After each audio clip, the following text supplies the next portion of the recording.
Hello friends, 539 days of war.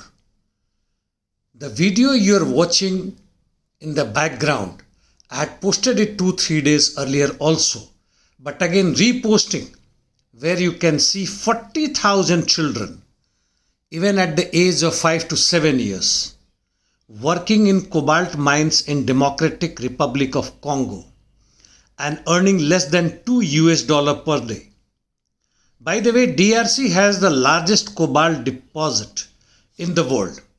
And why are they working in 21st century when the world has amassed more than 600 US trillion worth property and wealth?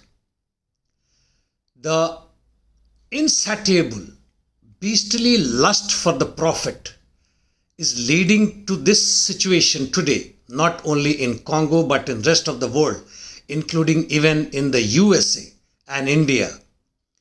And the wars that we are watching, which is threatening to erupt even the nuclear war. Though not directly related to this video, but yet I will tell you that US is going to provide another $200 million worth military aid to Ukraine, and you can imagine the profit rate for the war industries. Coming to war zone in south on Zaporizhia front, towards Rabotino, Ukrainians launched heavy attacks with cluster munitions, followed by two waves of attacks in east or eastern outskirts, even towards the northwest, attempting to enter the village but did not succeed. Similar was the fate towards Pyatikhatki. A huge concentration of troops and reinforcements are seen from the Ukrainian side towards Malaya Tokmachka. In short, Ukrainian army is closing in towards Rabotino, but at this given moment, Russians claim to have full control over this establishment. Towards Kherson, heavy counter-battery operations are on. Towards Kozachi Lahri and Andriivsky Bridge, the Ukrainians at this moment failed to reinforce their bridgeheads. Russian side report claims that the Russian army has completely cleared left bank of Dnieper river. However, the confirmation is awaited. On Zaporizhian eastern front, towards Vremievsky Salient, after the Russian army has withdrawn from Eurozone, it has become a grey zone.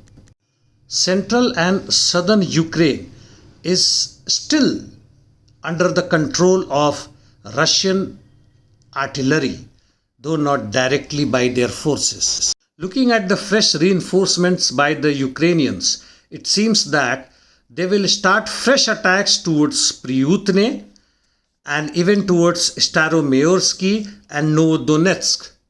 I must tell you here about the Ukrainian reserve, which has brought up to 55,000 soldiers on the front of Zaporizhia since the counter-offensive started. And this is almost half of the present Ukrainian reserve to make up the losses, which was close to 47,000. Thus, they have augmented their forces on Zaporizhia region by extra 8,000 troops. War of attrition is catching up Ukraine, which I had talked about few days back. But yet, Ukraine is getting fresh reinforcements through mercenaries, NATO-trained troops, and new reinductions. In north towards Kupyansk direction, Ukrainians launched 5 counterattacks towards Sinkovka, Mankiivka and Yuzi forest direction but did not succeed. Towards Novosilovskaya, the Ukrainians carried out 2 offensives, but again it failed. Russians have been using extensively in these sectors Ka-52 and Mi-35 fighter helicopters, especially towards Sinkovka, Stelmakhovka, Kislovka, and the Russians have made some gains towards Sinkovka, Petropavlivka. Ukrainians in one of the counterattacks have made some gains towards south of Dibrova, which is 7 kilometers southwest of Kremina. In east on Bakhmut front, ISW says that Ukrainians continued offensive near Bakhmut but did not advance. However, as per the same report, Russian army made some gains towards Andriivka, Kleshcheevka. Nothing special from Avdiivka, Marinka up to Ugledar direction. Interdiction missions are on from both the sides, while Russians using Sukhoi 25 as well as long-range missiles. Ukrainians are using long-range artillery, UAVs and other means. Few other informations. Niger is becoming now old news.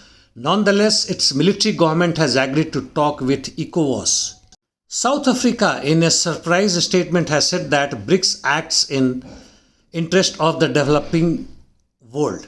Of course, I agree with that. But what is the solution? 11th Moscow Conference on International Security is on, and thank you.